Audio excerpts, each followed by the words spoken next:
இந்த group 2 exam முடியறதுக்குள்ளே நீங்கள் GK எல்லாம் கம்ப்ளீட் பண்ணிடுங்க. மேக்ஸ் நல்லா தரவாக பாருங்கள், டெய்லியும் பாருங்கள். மேக்ஸை பொறுத்த வரைக்கும் டெய்லியும் பாருங்கள், ஜிகே டெய்லி படிங்க. அப்படின்னா தான் உங்களுக்கு இப்போ பாஸ் ஆகலைனாலும் அடுத்த எக்ஸாமுக்காவது அடுத்தடுத்த எக்ஸாமுக்கு மிகப்பெரிய அளவு ஹெல்ப்ஃபுல்லாக இருக்கும். தமிழ் ஓரளவுக்கு படிச்சிருப்பீங்க, ஆனால் ஜிகே அதிகமாக படிச்சிருக்க மாட்டீங்க. நிச்சயமாக அது உங்கள் மனசாட்சிக்கே தெரியும்.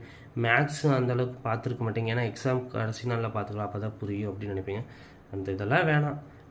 6 to 12 முக்கியமாக 11th 12th புக்கெல்லாம் இந்த குறிப்பிட்ட குறுகிய காலத்தில் நான் முடிச்சிடணும் அப்படின்னு ஒரு வைராக்கியத்தோடு முடிச்சிடுங்க.